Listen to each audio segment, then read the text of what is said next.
What's up, guys? Welcome back to Bible Fun with the Duns. Today we're studying John chapter 11. Let's jump right in. Okay, John chapter number 11 is the story about Jesus raising Lazarus from the dead. Now, this is also the chapter that has the shortest verse in the whole Bible. The shortest verse in the whole Bible has two words. It's in John 11, I think it's about 11:35, yeah. And it says that Jesus did something. So he went to a funeral and his friends were sad. And so what did Jesus do with them? Jesus, do you remember? He wept. Yeah, he wept. He wept, which means to what? When Jesus weeps with them, what does he do? He cries with them. Now, here's what I like about this. It's showing us how great Jesus is.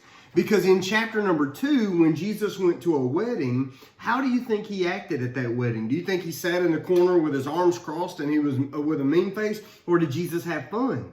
He had fun. And now he goes to a funeral and what does he do? He was sad. He was sad. So when the Bible tells us that Jesus experienced life the way we do, and that he was tempted in all ways that we are, and yet he remained without sin. Jesus was sad, but he didn't despair. So he fully experienced what it was to be human, but he lived every moment by faith. Now, this is that story where Lazarus comes back to life, and this is one of those moments where I really like kind of thinking about what must have happened behind the scenes of the story. So Lazarus had two sisters. He had a sister named Mary and he had a sister named Martha. And both of these ladies, by the time they get to Jesus, they are saying the same thing to him. And what they're saying is, if you had only been here, then our brother would not have died. Why? Because they knew that Jesus could take somebody who's sick and do what with him?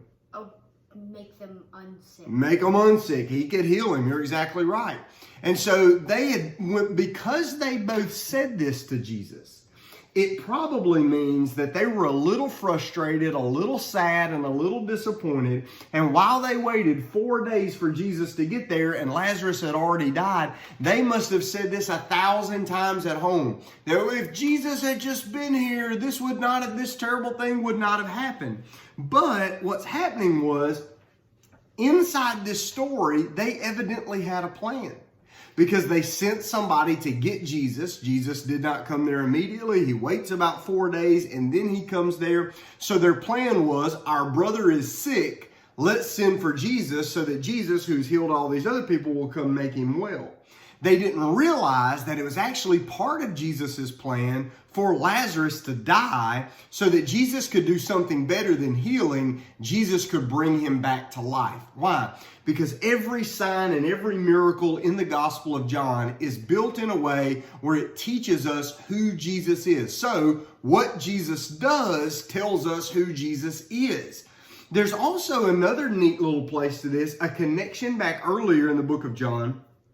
Remember when Jesus and the disciples were walking by and they saw a man who was born blind. And the disciples said, Lord, who sinned? Because they thought that all sickness and disease, they thought if bad things happen to good people, it's because the good people weren't really good, that they had sinned. And that all trouble in life was a sign of punishment. So they said, who sinned, this blind man or his parents? And Jesus said, neither.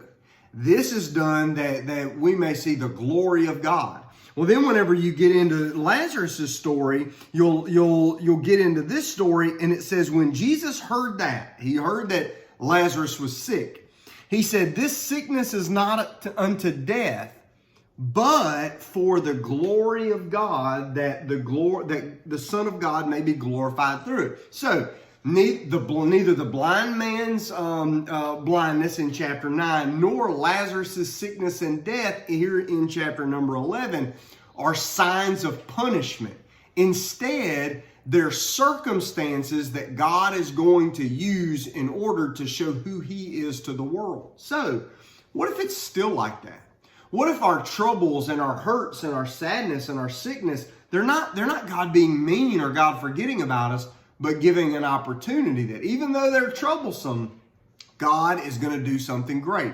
Now, Jeb, he had the takeaway of all takeaways from this chapter. Jeb, what's the chapter about? What does Jesus do here? Jesus brings Lazarus back to life to show that he's the way, the truth, and the life. Okay. So he brings Lazarus back from the dead because John 14:6 says that I am the way, the truth, the life. The way, the truth, and life. And no man does what? No man comes to the Father except through me. And then when we're wondering, well, why do we have to go through Jesus in order to get to the Father? We remember back what chapter 10 says, where he's the good shepherd, and he says he is the door. So all the sheep that are coming in have to go through him. Why? Because only through him do we see the door that gets us to the Father. Now, when Jesus talks with Mary and Martha, there's a wonderful confession in verse 27. She said to him, "Yes, Lord, I believe that you are the Christ, the Son of God, who has come into the world."